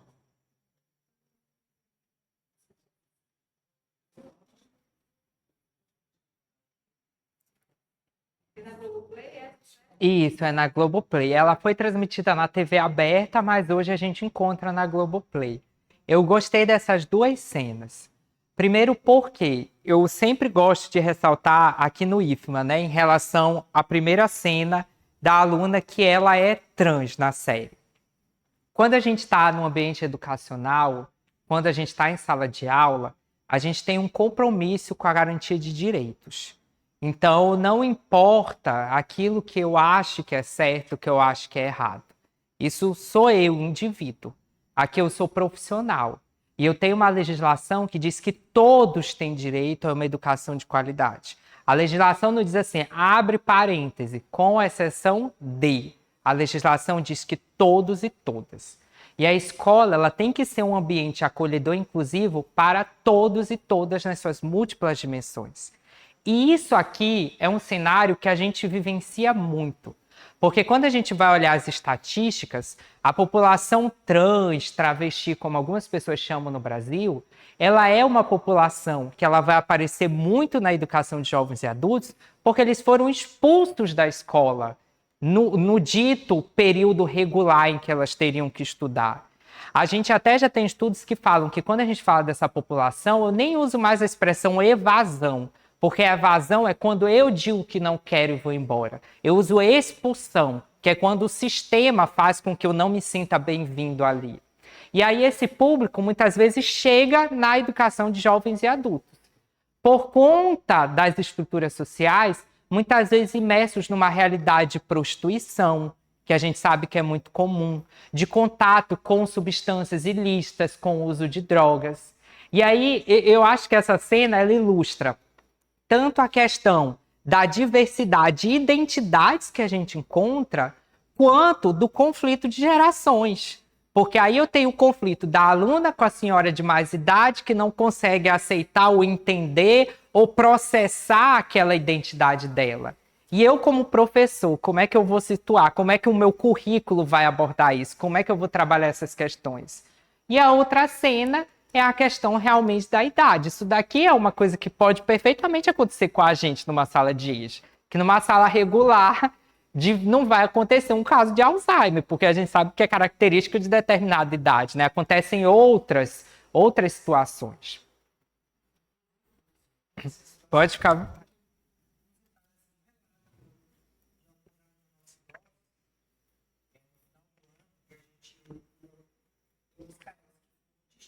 Uhum. Sim. A gente conseguiu fazer a promoção dela. A gente ouvia muitos homens falarem que eu quero ler a Bíblia para o meu filho. Aquilo é muito prazeroso para a gente. Sim.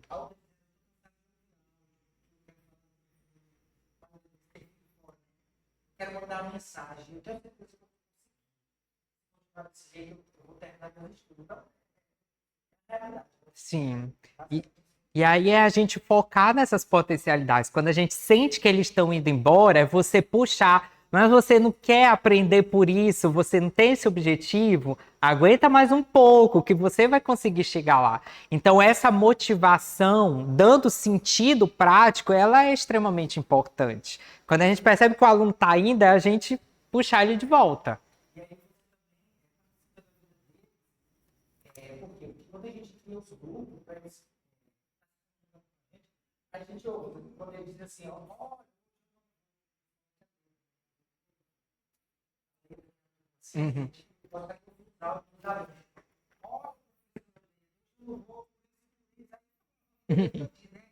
Estava cansado, ia voltar, usava o que era muito grande. A gente ficava assim, comove a gente quer fazer alguma coisa. Sim.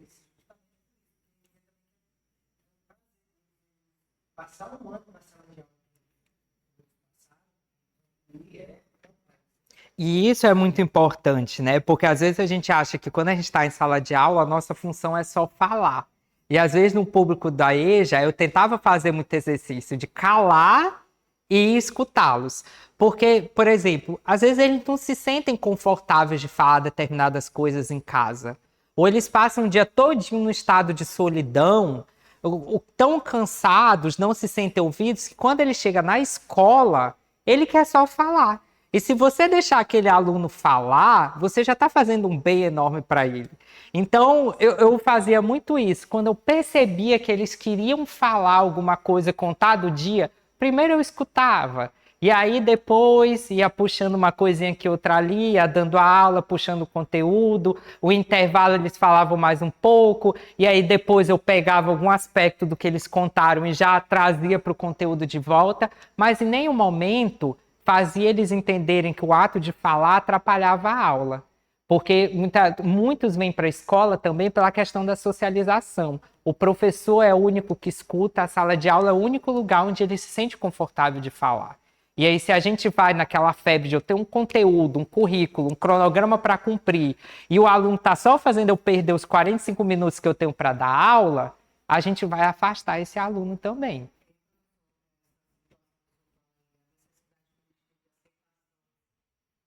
A necessidade de eles se sentirem à vontade, se sentir num lugar, que eles se sintam confortantes, é impressionante. Me lembrei agora do caso, de uma história, assim, não sei se é real, mas assim, eles já são tão feridos, tão preconceito grande na sociedade, independentemente de qual área seja, educação, não importa. Mas eles são tão feridos que quando eles já chegam em determinado lugar, eles já vão com agressividade, já vão armados, independente se vai tratar ele bem ou não. Aí tem o caso de uma moça que se chamava Yasmin, era travesti, e ela foi fazer exame de próstata. Nós sabemos que a mulher não tem, né? Não tem um homem. Aí, quando ele chegou no escritório, falou para o doutor, doutor, eu vim pegar o exame, que você me deu um diagnóstico. Aí ele falou, muito bem, eles estavam, não, peraí, vamos lá, Yasmin. Aí o doutor falou, só me desculpe, Yasmin. Aí deu o diagnóstico que ele estava com câncer de próstata. Então, assim, é Yasmin na questão do nome, do gênero, né? Assim, ele já foi muito agressivo, né? Então, Sim. Ele pegou já o diagnóstico de câncer de próstata. Sim. É Yasmin o nome, mas o gênero, a questão da formação do organismo dele. Mas eu me lembrei da questão da aceitação. Sim. E esses sujeitos, normalmente, eles estão a todo momento alerta, porque eles vivem processos de violência há tanto tempo que aquela ideia de a todo momento eu ter que me defender. Então, eu estou alerta toda hora. E saber lidar com essas situações é importante. Por isso que ano passado, eu fiz questão de fazer aqui no IFMA uma formação voltada para as questões de gênero e diversidade. Porque, por exemplo, a questão do nome social é um direito do aluno. Ele não precisa trazer nenhum documento, nenhum julgado do STF dizendo que o nome dele é aquele. Se na sala de aula ele verbaliza que ele quer ser chamado por aquele nome, você tem a obrigação legal de tratá-lo por aquele nome. E muitos professores, muitos profissionais da educação não sabem disso. Então, a gente tem que estar preparado para lidar com essas situações, para acolher e atender bem todos os públicos, né? Inclusive, autorização dos pais, né? Tem que fazer isso. Tanto isso para a questão daqueles que são menores em idade, para aqueles que são maiores, você tem que ter um campo para ele registrar o nome social e na lista de frequência tem que constar o nome social do aluno. Isso é algo que a gente precisa ter atenção. E aí, gente, andando um pouquinho para não tomar mais muito tempo de vocês, a proposta que eu queria trazer prática para a gente pensar o ensino-aprendizagem na EJA é pensar a partir da perspectiva da andragogia. A gente está muito familiarizado com o termo pedagogia, que a gente lida, tem formação na área de pedagogia. A andragogia, ela é uma outra perspectiva. Ela é voltada para o público especificamente de adultos. Então, quando o nome é formado, ela é pensada na perspectiva de ser a arte e a ciência de ajudar os adultos a aprender. Enquanto a pedagogia ela se forma muito naquela ideia de educar a criança, a andragogia ela é pensada especificamente para o público de adultos e jovens. Na pedagogia, a gente tem muito ainda aquela ideia do aluno dependente do professor. Então, ele precisa do professor para aprender, o professor ele vai ser aquela figura central no processo, eu vou focar no conteúdo, a motivação é externa, até por questões neurológicas mesmo. A criança e o adolescente, ela tem, a neurociência explica isso, dificuldade de enxergar a longo prazo. Então, a gente precisa ser esse fator de motivação. Na andragogia, eu já tenho uma outra perspectiva. O meu aluno ele já vai ser o sujeito autônomo do processo. Eu vou focar não no conteúdo, mas na resolução de problemas. Aqui entra a questão de enxergar o sentido prático daquilo que está sendo estudado em sala de aula. E a motivação, ela parte do aluno, porque ele já tem uma trajetória. É aquela questão, eu quero estudar para aprender a ler a Bíblia para minha filha, porque eu quero tirar o diploma por isso. essa motivação já parte do próprio aluno, ela é intrínseca, mais do que extrínseca. E aqui a gente tem os 4 pilares da aprendizagem de adultos, que é o desafio da gente inserir nas nossas práticas e currículos. Primeiro, o autoconceito e autonomia. Então, o adulto, ele quer decidir, dificilmente ele vai aceitar uma imposição. Ele precisa ser tratado como capaz. É você chegar nessa sala de aula e você dialogar e negociar. Gente, vocês acham que isso aqui dá certo? Vocês acham que é melhor por esse caminho? A avaliação, a minha proposta é essa daqui, mas eu quero ouvir vocês. Claro que você não vai se isentar do seu papel de professor, mas deixar eles participarem do processo de planejamento é importante porque faz eles se sentirem parte daquela trajetória. A experiência, o erro e os acertos anteriores são a base, nada se joga fora. Então você pega essa experiência tanto de fora da sala de aula, do dia a dia, do ambiente de trabalho, e você traz para a sala de aula, quanto faz eles entenderem que o problema não é o erro, mas como você processa e trabalha esse erro. Os papéis sociais, então a prontidão, ele precisa aprender aquilo para ele ser um pai melhor, uma mãe melhor, a ideia da leitura da Bíblia. Às vezes tem uns que vêm estudar porque o filho começou a estudar e ele quer, por exemplo, ajudar a criança na tarefa da escola. Então, pode falar.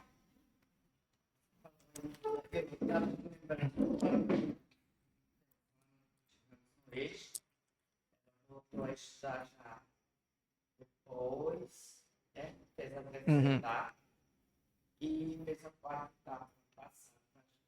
Aluna excelente, já com filhos adolescentes. Então, eu falando com ela o ano passado, e aí você vai continuar no ensino médio, você vai parar.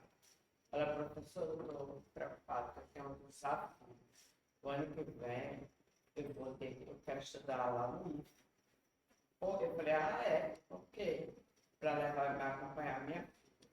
Porque minha filha vai, 6 anos, vai para lá e eu vou.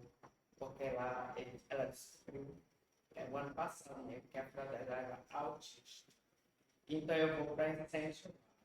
E no final, depois, ela ainda descobriu que ela está grávida. Aí ela está preocupada, sem saber como é que ia ser esse processo. Tá? Assim, uma sala de uma... a filha de 16 anos, adolescente, ela já... Vai dar tudo certo. Esforçada como você é, com a vontade que você tem. Vai dar tudo certo, vai ser sucesso. E ela já foi aluna nossa de outros cursos que a gente fez. Então, eu conheço a trajetória dela, desse curso de vendedora que eu dei aula. É uma pessoa excepcional, a mãe, no caso. Isso, ela fez já um curso aqui com a gente. Isso.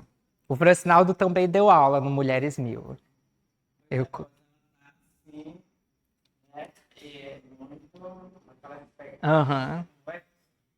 Sim. E aí, no caso, ela tem o sentido prático, né? Que ela veio para se matricular. Acompanhar e ajudar a filha. Então, a EJA, sempre que a gente for se propor a ensinar alguma coisa para o aluno, é sempre puxar, olha, você tem lá o seu comércio, isso daqui você pode utilizar nesse momento. Você que é mãe, você pode utilizar nisso aqui. Mostrar para eles por isso a seleção de conteúdos no currículo é importante. Daqueles 100%, quais são os 45 ou 50 que eu vejo que tem uma aplicabilidade prática para o meu público? Então, foca naquele. E a orientação dos problemas, que é aquilo que a gente já tem comentado. Eles se sentem atraídos por aquilo que tem uma aplicação imediata. Então, não adianta eu ir com conceitos abstratos, com muita teoria, com muita coisa fantasiosa. Eu tenho que contextualizar, parte sempre da realidade prática deles e mostrar a aplicabilidade daquilo. Se não tem aplicabilidade, às vezes nem é melhor levar para a EJA, porque eles vão cansar e não vão se esforçar minimamente para aprender aquilo. Na andragogia, então, eu saio daquele modelo de sala de aula tradicional, onde eu tenho um professor como transmissor único do conteúdo, o dono do saber, e os alunos são aquelas folhas em branco que o professor vai escrever. E eu vou para o modelo onde o professor ele vai atuar como facilitador e mediador. Então, ele vai instigar os alunos a pegar essas experiências que eles já trazem, relacionar com o conteúdo do currículo e atribuírem sentido àquilo que eles estão fazendo em sala de aula.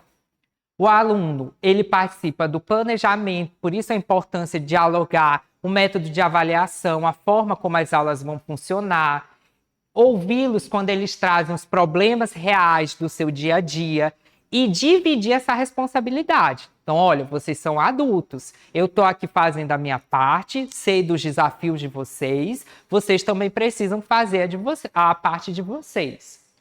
Na andragogia, eu divido a responsabilidade da aprendizagem. E eu, enquanto professor, oriento o caminho, mas é o aluno que vai fazer a caminhada. E às vezes a gente precisa realmente dar o puxão de orelha neles, mostrar que apesar das dificuldades, eles têm que fazer a parte deles, porque senão o processo não vinga. E aqui, para a gente finalizar, né, para não ficar muito cansativo. A minha proposta, então, para a gente aplicar essa aprendizagem significativa, seria a gente tentar implementar algumas ideias relacionadas às metodologias ativas. Eu não gosto daquela ideia de metodologia ativa como uma coisa que demanda um esforço hercúleo, porque a gente não tem esse tempo e a gente nem tem esse suporte nessa estrutura toda. Então, a ideia é a gente pensar adaptações básicas que a gente pode fazer na nossa metodologia. O que configura uma metodologia ativa? Qualquer metodologia em que o aluno participe do processo de produção de conhecimento já é uma metodologia ativa. Você não precisa de um laboratório de robótica, você não precisa de uma impressora 3D. Se você dá esse protagonismo para o aluno, já é uma metodologia ativa. Dentro da metodologia ativa, a gente tem a ideia da análise, da síntese, ou seja, o compilado das informações essenciais e da avaliação. Eu vou trazer aqui alguns exemplos para a gente enxergar melhor. Eu gosto muito dessa escala da retenção do conhecimento, que é aquela máxima, né?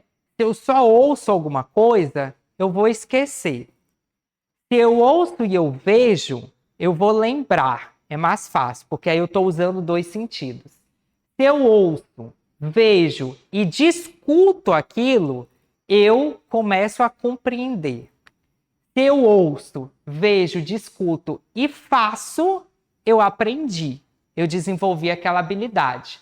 E se eu consigo ensinar, então eu dominei com maestria. Muitas vezes a pessoa fica parada bem aqui, ela já não consegue mais ensinar. Mas essa é a ideia da metodologia ativa, é eu chegar pelo menos nesse nível aqui, onde o aluno tem a habilidade de fazer. Por isso ela envolve muito a prática. A primeira ferramenta que eu queria trazer é a chamada aprendizagem baseada em problemas. Isso aqui é muito bacana para a gente puxar o dia a dia dos alunos. Então, a sua atividade, ela parte de uma situação problema que você leva para o aluno. Uma questão a ser resolvida. Eu gostava muito, por exemplo, o caso do colega que deu o exemplo do aluno que é pedreiro. Você tem uma aula de matemática. Então, você vai partir com ele de uma situação problema simples. Para você construir uma casa de tantos metros, de tal estrutura, qual é a proporção de materiais que você vai precisar? Isso daí já é uma situação problema. E a partir dele, você aplica os conceitos da matemática para isso. Quando eu dava aula de história, que envolvia muito a questão das humanidades, então eu estava dando aula, por exemplo, da galera que discutia lá no iluminismo a questão do direito de todo mundo expressar sua opinião. Aí eu levava um teatrinho para eles. Olha, digamos que eu tenho um colega e esse colega ele é uma pessoa obesa, por exemplo, que tem sobrepeso. Quando eu faço piada da aparência daquele colega, eu estou desenvolvendo o princípio de expressar minha opinião, que eles estão defendendo aqui, ou eu estou agindo de uma maneira incorreta? Qual é o limite da chamada liberdade de expressão? situações que a gente vai catando no dia a dia deles para eles conseguirem refletir sobre e chegar até uma solução daquele problema. Então, você é uma dona de casa, você tem X reais para você passar o mês todinho na sua família. Como é que você consegue dividir isso entre os gastos que você tem? Eu já estou usando aí diversas operações. A aprendizagem baseada em problemas é sempre assim. Você dá uma situação, problema que você já leva, você, professor, planeja, e o desafio vai ser eles solucionarem aquele problema. Vamos, então... Esse daqui é o ciclo da aprendizagem baseada em problemas, que eu posso compartilhar depois. Então, você inicia explicando para eles o problema que você está levando para a sala de aula. Você decompõe o problema em partes, então vou analisar todas as implicações. A gente lista as possíveis explicações, elabora as questões da pesquisa. Eles vão fazer um estudo individual, vão buscar referências para ver quais dessas soluções são melhor aplicadas para resolver aquele problema. Eles vão sintetizar essas soluções e trocar informações com o grupo e depois eles vão avaliar o trabalho desenvolvido. Essa ideia do feedback, da avaliação, de ver se contemplou aquilo que eles estavam esperando, é muito importante. A segunda é a aprendizagem baseada em projetos. Ela é parecida com a aprendizagem baseada em problemas, mas aqui ela tem umas especificidades. A aprendizagem baseada em problemas, ela parte de uma situação problema que você leva. A aprendizagem baseada em projetos, ela é quando você vai propor que o aluno gere, produza alguma coisa. Tem a problemática, mas ela se caracteriza porque ela tem um produto final a ser desenvolvido. Então, eu posso ter um projeto construtivo, criar algo novo, inovar alguma coisa, um projeto investigativo, desenvolver uma pesquisa a partir de uma questão, tentar compreender o porquê de alguma coisa, ou um projeto didático, explicar o funcionamento de alguma coisa. Aqui a ideia é que a gente pegue alguma necessidade do cotidiano desse aluno e, a partir disso, construa essa proposta de intervenção junto com ele. Aqui a gente tem algumas diretrizes para esses projetos eficazes. Então, priorizar grupos pequenos e bem definidos, que é melhor de você orientar. Fazer a duração pré-estabelecida. Então, a gente tem 1 mês, 2 meses para desenvolver isso. Negociar o tema entre os alunos. Então, a partir do currículo, eu tenho que trabalhar isso daqui. Qual o tema que a gente vai escolher? Estabelecer uma finalidade clara, que é o sentido, a utilidade daquela atividade, daquele produto que o aluno vai gerar. O uso de múltiplas fontes dentro e fora da escola. Na EJA, o processo de flexibilidade curricular permite que o processo de ensino-aprendizagem ocorra tanto no ambiente da sala quanto fora da sala de aula. Essa parte do ambiente fora, extra sala de aula, também pode ser contabilizada para avaliação. Você tem respaldo legal para isso. E a socialização. Compartilhar os resultados daquilo que você produziu. Aqui é um quadro comparativo que eu coloquei para a gente pensar um pouquinho quando a gente pode utilizar cada método. Aí depois eu compartilho, a gente consegue visualizar. E aí um ponto que eu sempre gosto de tocar quando eu falo das metodologias ativas. Além dessas duas, a gente tem também o estudo de caso, que é quando você elege alguma coisa do cotidiano do aluno e você leva ele a investigar melhor aquilo. Então, por exemplo, quando eu estou trabalhando com questões relacionadas a gênero, quando eu falo sobre a evasão, quero trazer dados, isso é muito comum na matemática, na geografia também. Aí você olha, por que a gente tem, por exemplo, um número maior de homens ocupando determinados cargos políticos no município em detrimento de outros? Isso é um estudo de caso, bora avaliar. Também é uma metodologia interessante. Só que a gente tem que ter sempre o equilíbrio entre as aulas expositivas e os projetos e os problemas. Eu sou muito contra aquelas pessoas que elas criminalizam a aula expositiva e dialogada. Por quê? para que você possa chegar no nível da aplicação da metodologia ativa, o aluno ele tem que ter um mínimo conhecimento teórico de alguma coisa, justamente para ele conseguir entender aquilo que ele está falando. Então, a gente precisa fazer esse balanço. A aula teórica, ela é necessária para ter a base, e às vezes eu preciso começar por ela, mesmo ela sendo menos atrativa e mais chata, entre aspas, para que eu possa chegar num aluno que tem autonomia de aplicar esses conceitos na metodologia ativa.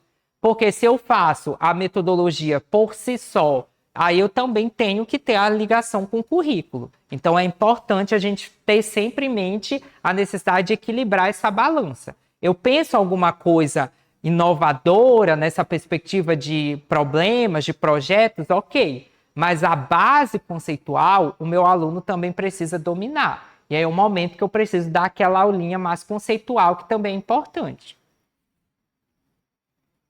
E o resultado é o protagonismo do aluno.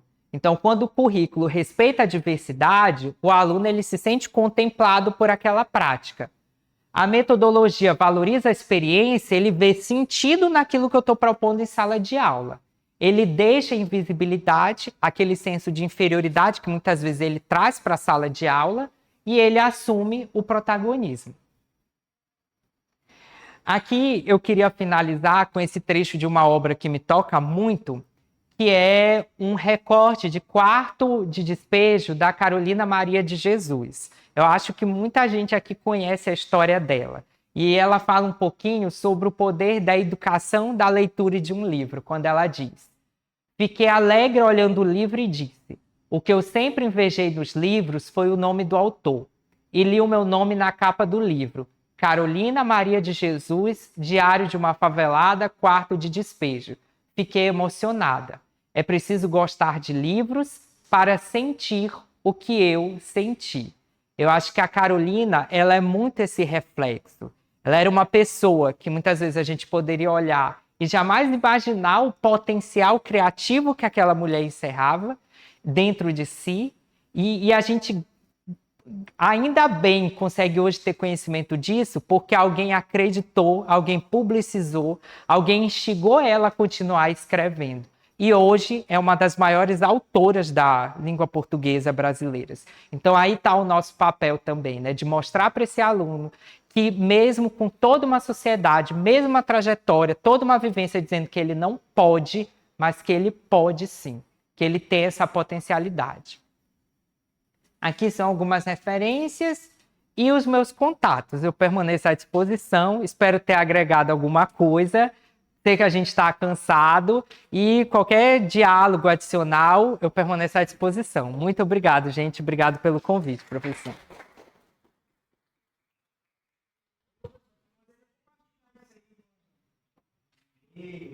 Compartilho sim. Eu posso mandar para o professor e aí ele faz a difusão. Pronto. Pronto. Quem quiser rever. Isso.